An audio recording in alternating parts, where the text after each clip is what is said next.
Okay, good evening everyone. Good day. So, magsasagot tayo ng mga problems related to transformers. Okay. First question. And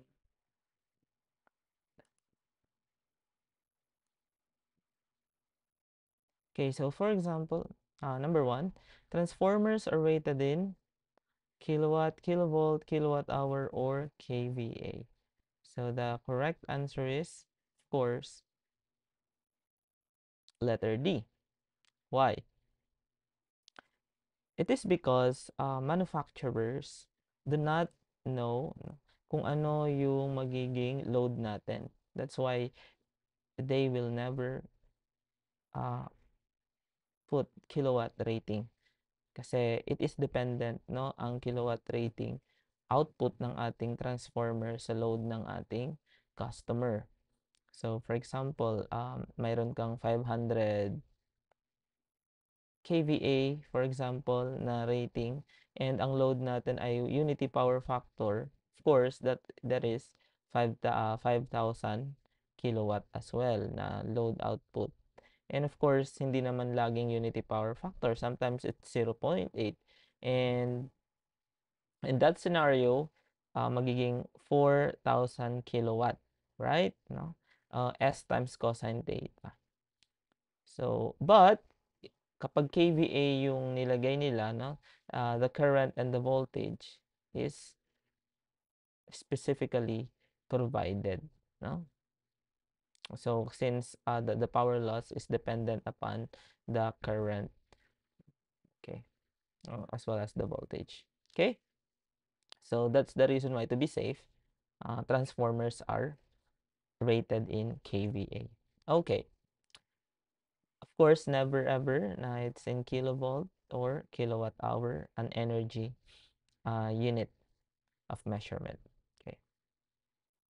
All right, the answer for number 1 is letter D. So for number 2, transformers are used to change the value of the following, except, of course, alternating current, it changes, as we know, as well as the voltage. No? Kasi may transformation tayo na A equals N1 over N2 turns, primary turns over secondary turns. That is also directly proportional to the primary generated EMF over the secondary generated EMF. And of course, for current, we're changing from primary to secondary depending on the number of turns in the primary and the secondary, but this is directly, or I should say, inversely proportional. No? So the more number of turns, the more voltage, the less current will be. And the reason is that we wanted power to be the same in the primary and in the secondary. Hence, nakakapag-compute tayo ng turns ratio. The conversion, transformation, constant. Okay? It's because most of the transformers are made to be efficient. In an ideal transformer, as much as possible, diba? Gusto natin ng S input is equal to S output. So that's why it is IV equals IV. Or I1, V1, I2, V2. No? So, I1 over I2 equals V2 over V1. So this is 1 over A. Or vice versa, babalik tayo dito. Okay? And most of transformers, all of the transformers are actually made, are designed in order to work at a very high efficiency para mawala ang power loss. Since hindi naman natin pwedeng walay ng power loss because it's the law of the universe. So very small, very minimal. So sometimes they range from 99, 98, 97. Very high efficiency rating compared to other electrical machines. No? And the answer, not the resistance, No? It's because sometimes in order for us to compute for power, we transpose resistance and viewed from the source, no? From secondary side, pinupunta natin sa primary side. Or we also have what we call the impedance matching. No? Anong ginagawa pag impedance matching? During impedance matching, ang ginagawa ng ating load, it tries to match the impedance from the load side to the input side. No? So what happens during that moment? No? The apparent resistance of a load as seen by the source. No? Chine-change natin. So yun nga, tina-transform natin from secondary to primary. Okay. So the answer is of course letter C. Number 3. Ayan, magko-compute na tayo. Of course. Let's try to do computations. Okay. The high voltage of a coil of transformers wound with 7,000 turns of wire. Okay, high voltage. And the low voltage coil is wound with 292 turns. So, ibig sabihin, okay, wag nyo munang ilalagay na primary, secondary. Kasi hindi naman natin alam kung nasaan. No? When used as a step-up transformer, ibig sabihin, nasa secondary side ang 700. No? Therefore, A, of course, is N2 of, sorry, N1 over N2, which is also when this is related to current, that is I2 over I1. No? Okay. The high voltage is 700 turns of wire. So, pag magko-compute tayo, 700, N1 is 292 over 700, no? Equals. When used as a step-up transformer, the load current is 10.5 ampere. So, ibig sabihin, dito yung 10.5. Sorry. Dito yung 10.5 ampere. Okay. Find the load component of the primary current. Yeah, I1. So, compute natin. I1 equals 10.5 ampere multiplied by 700, okay, over 292 terms. So, compute natin. 10.5 times 700 divided by 292. Gamitin natin ang ating calculator ng sabay-sabay. You will get 25.17 ampere.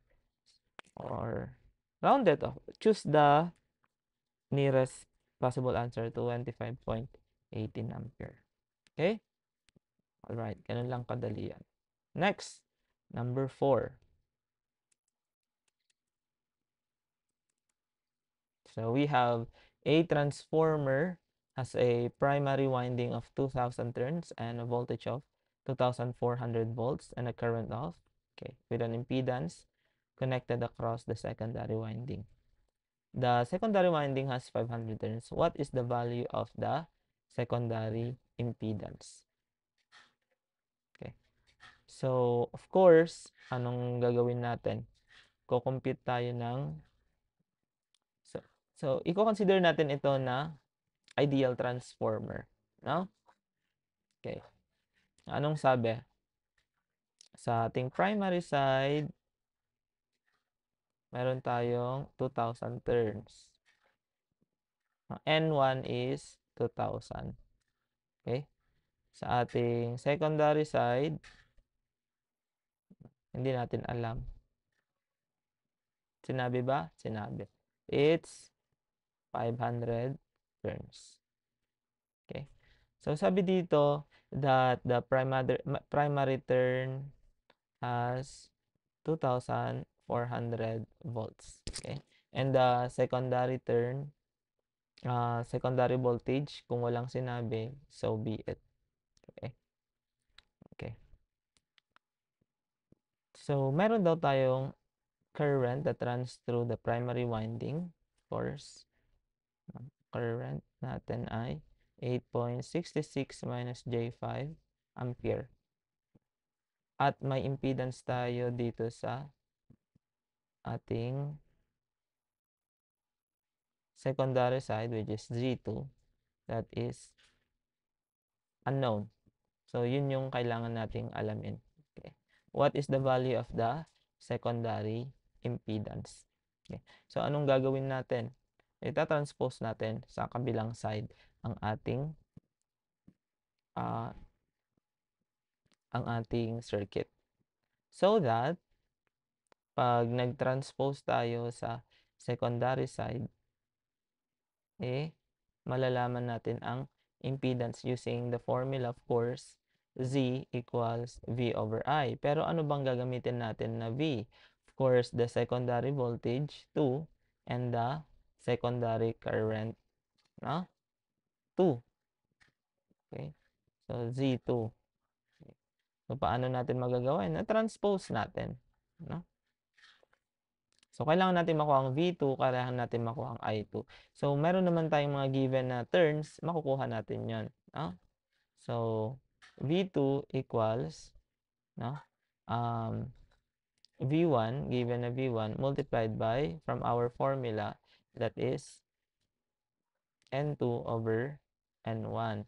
And of course, I2, secondary side, current on the secondary side is I1 multiplied by, of course, inversely proportional sila sa voltahe. So, babalik ta rin natin. No?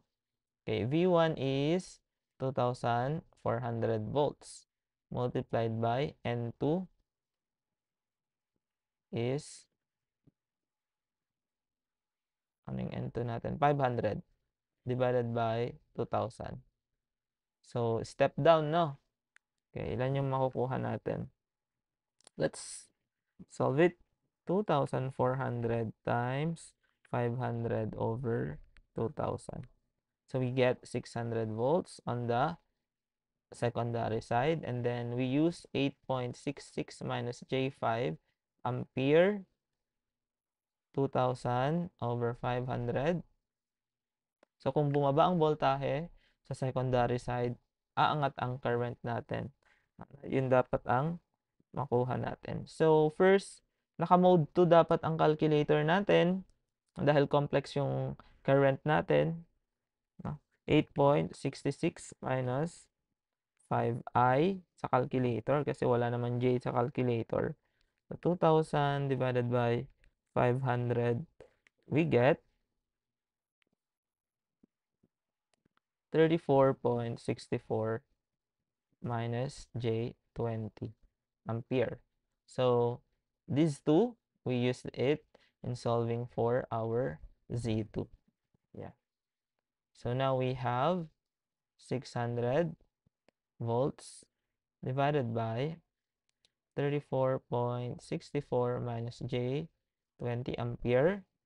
So, gawin na natin 600 divided by your previous answer. We should get 12.99. Since wala kang makitang 12.99, we can use 13, no? Plus 7.5 J 7.5 ohms. So, ang pinakamalapit dyan ay 13 plus J 7.5 ohms. So, we choose letter D as our answer. Okay? Napakadali. Okay. Next. Number 5. When a welding transformer is used in a resistance welding, it will, ano kayang gagawin sa resistance welding? So, we need so much current in order to generate heat para pag dumaan, di ba? Power or the heat dissipated in a resistive load is I square R. So, we need high amount of current para makapag-provide ng high amount of heat. No? High current. Hence, kailangan natin ng step-up transformer. Actually, pag nag-step up naman tayo ng transformer, we also step up or step down the voltage, I should say. So, current goes up, voltage goes down. So, letter B is a candidate answer. But, we have to choose which one is really the needed component talaga naman. No? That is, of course, current in producing much amount of heat sa resistance welding. Okay, so in our next video, we will tackle problem 5 to problem 10.